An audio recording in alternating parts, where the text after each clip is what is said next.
Hi, welcome back to UiPath Automation Hub, episode number 10. In our previous episode, we have seen how we can create a component on UiPath Automation Hub. We have created a component and we have put it in a draft mode. Now, in order to complete the component, which is a resume screening from the draft version to a complete version, we have to add manuals. Now, what are all the manuals that we need in order to attach into a complete workflow? The manuals which are needed will explain how we can go ahead and install UiPath software, how we can connect UiPath Studio with the orchestrator, and how to download the workflow from Git and execute it. Now, you need to create manuals just like this, which I have created. So introduction to UiPath, what is orchestrator, which helps understanding, then software and hardware requirements, which gives you prerequisites before we go ahead and utilize or install UiPath Studio. Then I have attached a step-by-step guide of how we can go ahead and install UiPath Studio. Now this is a complete documentation of step-by-step installation process with the screenshots, which helps user to understand and complete the process without dependency on the developer. Also, I have created a document in order to understand how we can create a robot and connect it with the local machine from orchestrator, how to create a process on orchestrator, and how to upload it.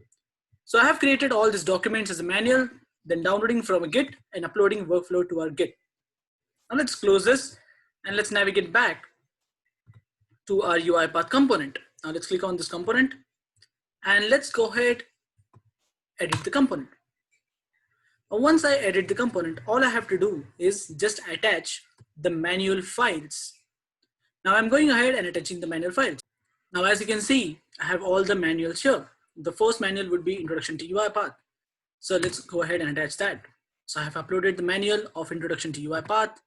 Then I have to upload the second one, which is Software Hardware Requirements.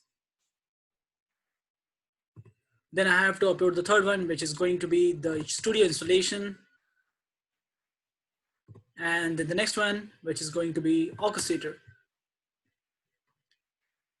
And then in order to complete, I have downloading from Git. And finally, if you make any changes, if you want to make the commit to the existing workflow, you can say upload to Git.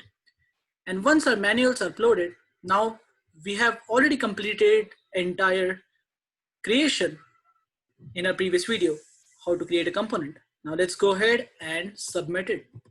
So I'm going to go ahead and submit. So this is now status is displayed as submitted. Let's go ahead and let's look at it. So version is 1.0. It is published is pending, updated 29th, 2020, download 0, Excel workspace, and it is with all the details along with the manuals attached.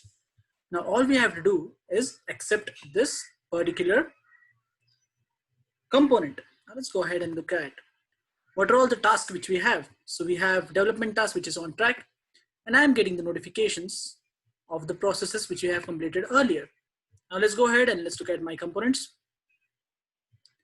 Now we have to go ahead and component profile, withdraw, curate, and delete. So let's go ahead, let's say curate. And what I am going to do is once I say curate, I have either to reject or delete, or I can say publish, and I'm going to go ahead and say publish the component. Now, once the component is published, it is saying updating, as you can see on screen. And yes, the component is now live and published. Let's navigate to my components and let's have a look at components. So you have a resume screening 1.0 version, which is live and published. Now we can go ahead in automation pipeline, navigate to the view automation profile, and edit the details. Now in the edit details, we are going to add a component. So click on component, add a component, and then it will show you all the attached components in your automation hub. Now just open it and you have a couple of already predefined components and our component, which is resume screening. I'm going to select the component and say add. And the component now has been added to our pipeline, which is wonderful. Now let's go ahead into about, edit, and complete the pipeline cycle of development to completed. And then just save and save the changes.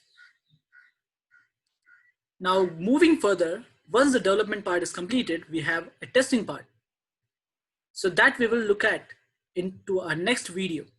So in our today's video, we have completed the development and created a component and uploaded the component into the pipeline of recruitment process automation as components. And also we have completed the life cycle of development. So thank you so much for watching this video. See you next time into the next video. Till next time, happy automation.